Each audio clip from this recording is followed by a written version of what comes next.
European debt crisis looming? Of course. It's not going to happen anytime soon, but it is building. It's building rapidly.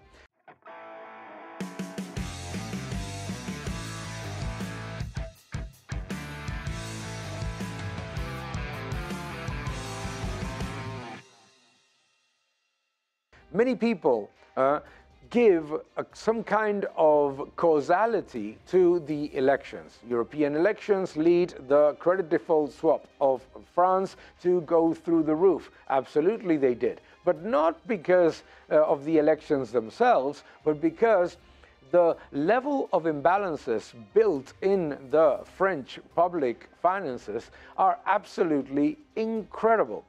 France has not had a budget that has been in surplus since the mid-70s.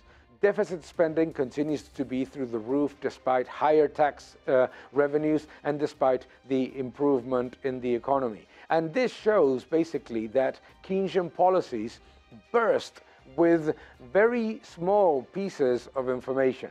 Yes, obviously, a change in government would certainly drag the economy if things continue this way, but only because they have already built enormous levels of debt and deficit. The problem of France is not the election. The problem of France is continuing with the policies that have led the economy to stagnation, persistent deficits, now inflation, and worsening public finances with monstrously elevated taxes. High taxes don't generate higher revenues. They generate stagnation. Let's go to the next graph.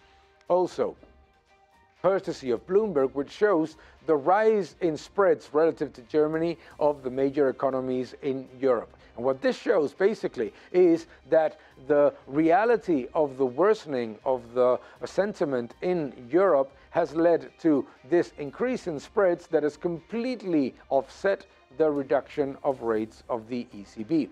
The ECB is disguising risk, letting Spain, Italy, and other countries continue to build very large levels of debt and high deficit spending, and those things end up creating a large problem. And what do we blame it on? We blame it on the last drop that creates the problem. But we forget that what has really created the large problem, we forget that the biggest problem is the constant increase in public debt, massive increase in government spending, massive increase in taxes, and persistent deficits despite all the previous elements. Let's go to the next graph, which shows us what is happening in the United States. The same. Consumer sentiment is dropping to a 7-month low. Why does this happen in an allegedly strong economy? According to the St. Louis Fed, some people say that it's because of disinformation and negative news in social media. Doesn't make any sense, because in the previous administration, with all negative news coming from the media, this sentiment survey was at all-time highs. What we see is that there is a drop not just in the current conditions, but also in expectations, according to this Bloomberg table, but also an increase in 1-year and 5-year inflation expectations. People are getting poorer. That's why consumer sentiment is dropping. People are getting poorer, higher taxes, higher inflation, weaker real growth in the private sector, and bloated government spending, not creating any positives in that environment. Let's go to the next graph, because I think that this one is staggering.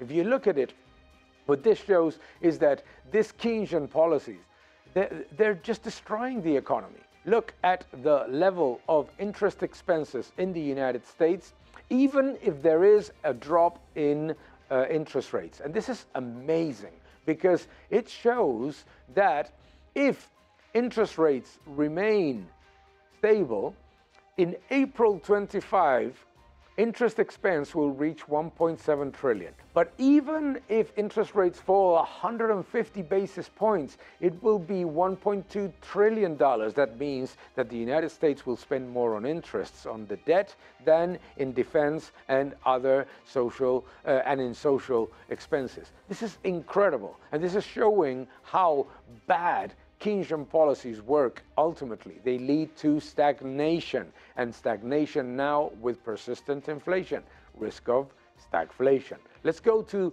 the next graph, which shows us that money supply is not dropping.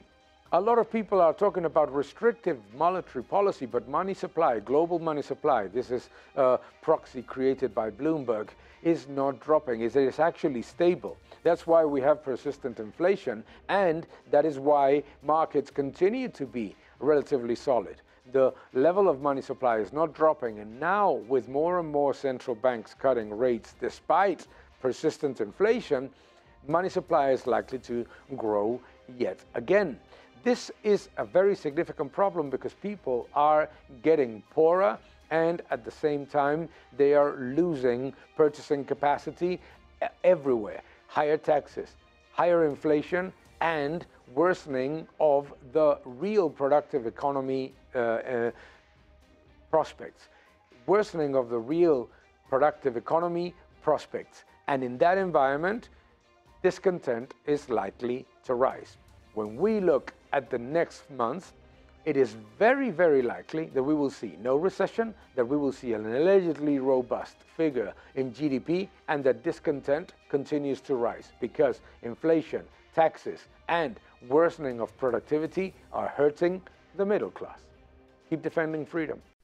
Thank you for watching this video. Please subscribe to my channel, like my videos, leave your comments below, and keep defending freedom. Thank you very much.